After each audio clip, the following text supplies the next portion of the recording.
released just now on 5th of July, Guru Purnima it was. So I thought that what an auspicious day to release the book. So I released it on last Sunday.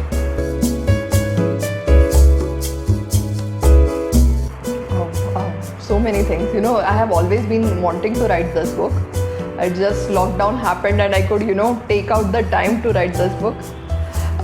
It's just been that initially, like when I was starting out with gardening couple of years back, see, I was as ignorant as anyone, okay, except for 2-3 plants. I didn't know the names of the plants, let alone how to grow them, okay.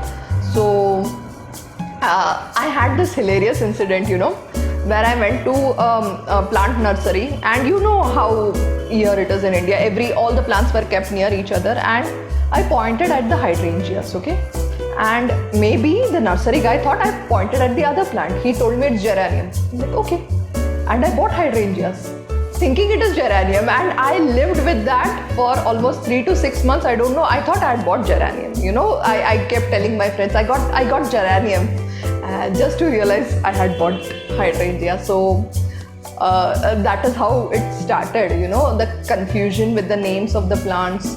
And also then I started to Google, you know, how to take care of the plants, and the information was so overwhelming. I mean, हजारों websites थे, कहाँ जाऊँ? And if you see, generally when you Google about any kind of plant or gardening related things, the first things that pop up are generally the websites based out in Europe or UK mainly, and they have altogether different plant care, plant tips and all. So I thought this was much needed, so I finally wrote a book.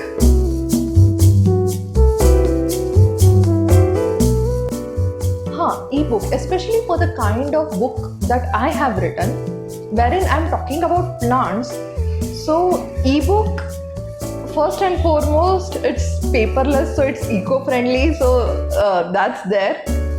Second is the fact that I could use a lot of images, and because what happens is when you publish a book, there is a limit on the number of images that you can use, and you cannot go much in detail, and the print quality also affects the images, but no such constraints here. So that was nice. So, you know, if I'm talking about a particular plant, I could use multiple photos of that plant so that the reader knows exactly how the plant looks and what it is. I think that's the best part. And also the overall, I think the cost came down a lot with publishing. I think if you have illustrations and images in a published book, the cost goes very high. The second is the printing cost and the logistics. So everything just got eliminated because of ebook. So I'm very happy with the ebook. And also the fact that, you know, you can instantly access it, like you can have it in a minute kind of a thing if the book reaches the reader. So that is nice.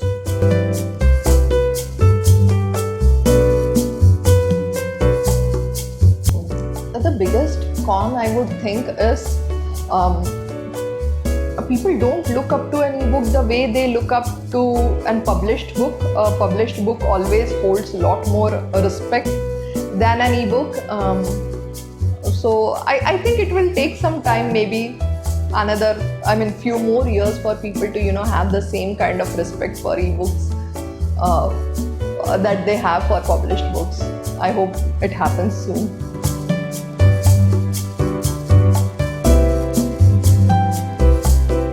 Yes, in past few years I went through a few books, and even while I was writing, I went through a book. So what happens is, the books that I read, one were too botanical, they had a lot of scientific stuff, or if not, they were full of description about the plants, like pages and pages together about the description of the plant, but not telling exactly the reader what to do and what not to do. So I made it a point that everything should be in proper proportion, you know. Information about the plant, about how it is, description of the plant, as well as why you should go for it, what are the advantages and disadvantages of having this plant, and third, if you buy this plant, what are the maintenance and the care needs of the plant. Even I have mentioned those things. So I was very specific because I couldn't find all of these together in a book. So I said, why not?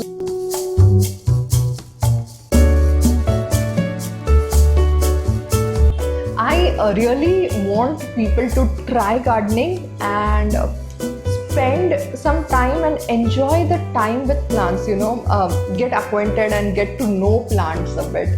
So that is the idea. See, what happens is we live in a very human world, everything that we do is centered around us or other humans, what we do for a career, what we do at home, everything just surrounds in the human world, our work and everything. And here it is, when we spend time with plants, it just takes us out of that, out of all the worries, everything. And when you look at plants, you feel, it's nice just to exist. We don't have to celebrate achievement, we can celebrate existence, the fact that we are alive and here and breathing, and it is wonderful just to be. And how much ever even now I'm saying, you may just feel, okay, she's talking about it, but the moment you have plants, you start experiencing this, and I want everyone to experience this.